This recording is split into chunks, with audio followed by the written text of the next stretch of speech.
हाय पिलामाने आज आम समयानुवर्तितार प्रश्नोत्तर गुड़ी आलोचना करनबा।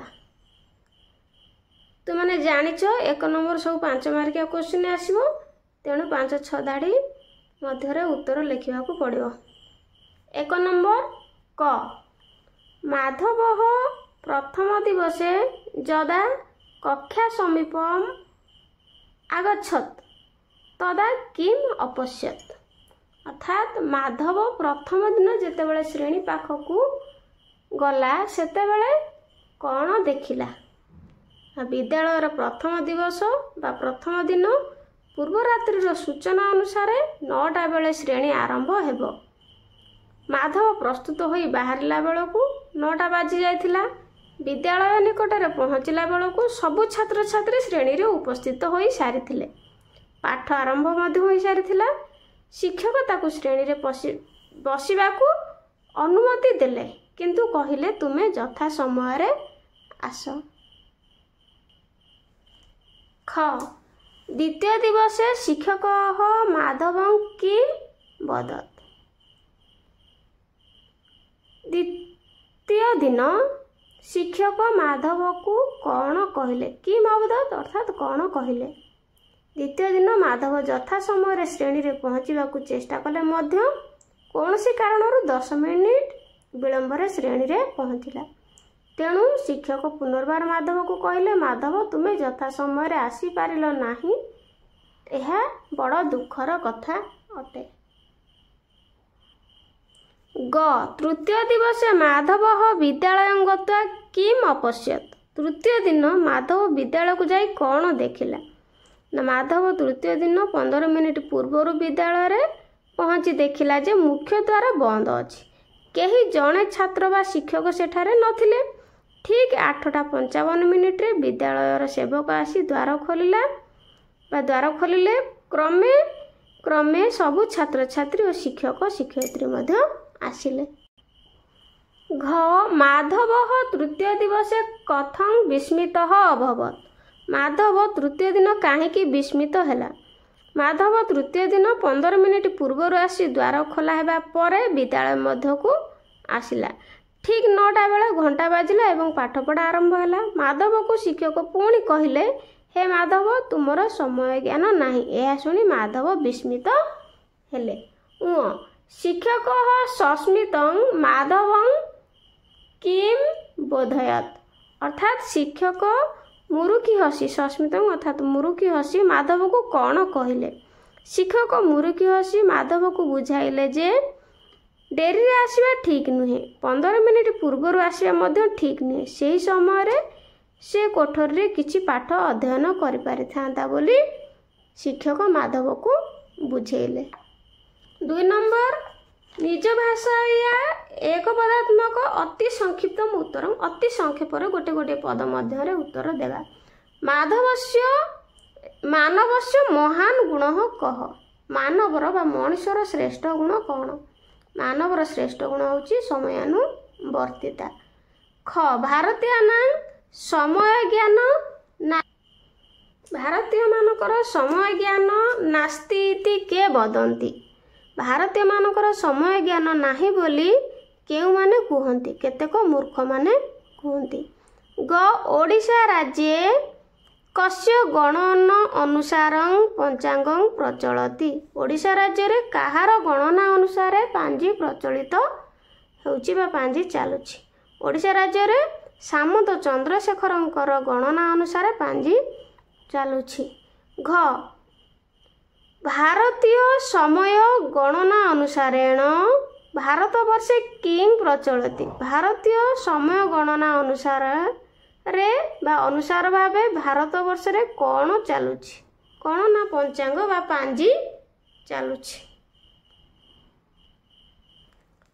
लज्जित माधव शिक्षक से समीपे किं कृतवान। लज्जित होई माधव शिक्षक पाखरे कौन कला ना। लज्जित होई माधव शिक्षक पाखरे क्षमा प्रार्थना कला।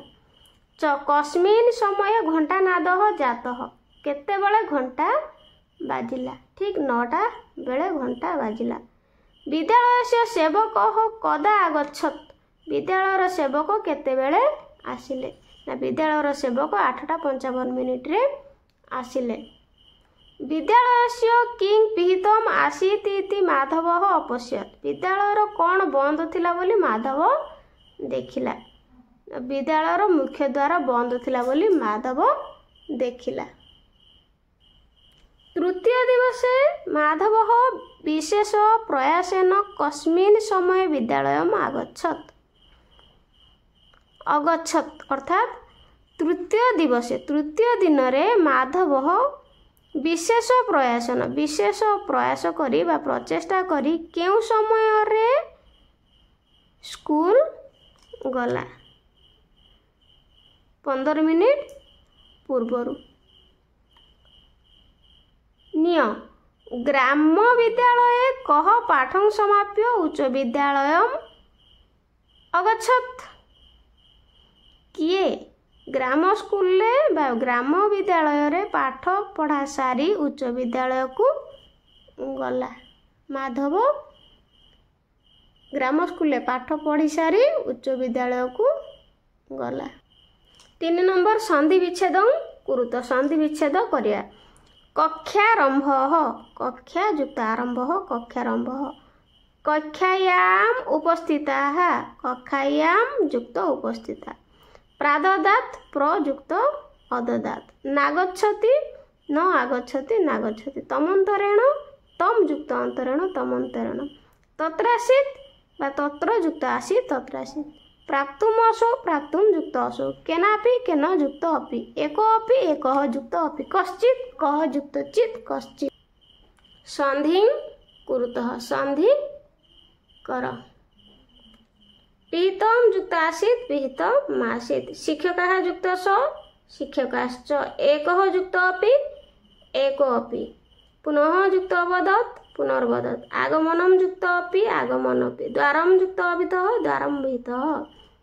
शास्त्र युक्त अध्ययनम शास्त्राध्ययनम। क्षणम युक्त अपि क्षणमपि। विलंब न विलंबः युक्त न विलंब न युक्त अस्ति नास्ति।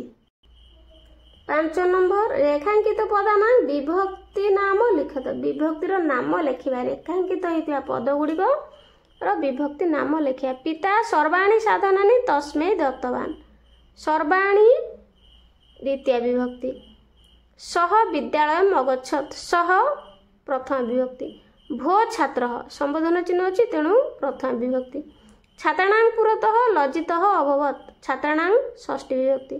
क्रमेण सर्वे छात्राः समागताः। क्रमेण तृतीय विभक्ति। रेखांकित पदानां विभक्ति कारण लिखत। विभक्ति कारण लेखिबा। रेखांकित होइतिबा पद गुड़िकर। 6 नंबर क स पूर्वम आगतवान। स कर्तरी प्रथमा। ख श्रीमन अहं विलंबेन नागच्छामि। विलंबेन हेतु तृतीया। 6 नंबर ग मम मनसि दुखम। मनसि अधिकरणे सप्तमी। गच्छता कालेन सह आगतवान। कालेन अपवर्गे तृतीया। ओडिशा राज्ये पंचांगं प्रचलति। ओडिशा राज्ये अधिकरणे तृतीया। 7 नंबर वाक्यानि रचयत। वाक्य रचना कर।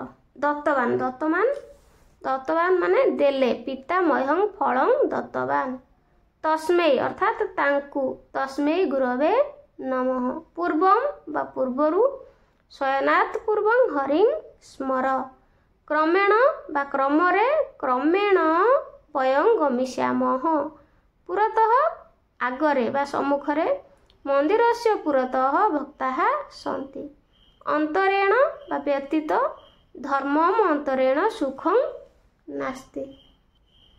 8 नंबर शुद्धम उत्तरम निरूपयत। ठीक उत्तरटी निरूपण करी। 8 नंबर क माधव कदा कक्षारंभ इति सूचना प्राप्तवान।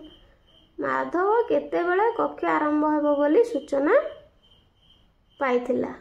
9 वादने। ख कह माधवाय कक्षायाम उपवेष्टुम अनुमति प्राददात। कि माधव को शिक्षक श्रेणी रे बसिबा को अनुमति देले। शिक्षक। ग कदा घंटानाद जात। केतेबेले घंटा बाजिला। ठीक नववादने वा 9टारे। घ के इंडियन टाइम इति उक्त्वा आत्मप्रवञ्चनं कुर्वन्ति। किए वा केउ माने इंडियन टाइम इति उक्त्वा इंडियन मानकर किछि टाइम नाही बोली कही आत्मप्रवञ्चन कुर्वन्ति। निजको कोन करन्ति प्रतारणा वा ठकन्ति। केतेक मूढ़ा अर्थात मूर्ख माने। कह शिक्षकस्य समीपे क्षमा याचना कृतवान। किए ना माधव। 9 नंबर शून्य स्थानानि पूरयत। कोष्ठकात कोठरी मध्यरु आनी शून्य स्थान पूरण करिया। 9 नंबर क डैश अध्ययन कर्तुं शक्यम। किंचित अध्ययन कर्तुं शक्यम। ख पूर्वम आगमनमपि न साधु। ग अद्य अहं विलम्बेन नागच्छामि वा न आगच्छामि। घ मम मनसि दुःखम। छात्राणां पुरतः स लज्जितः अभवत्।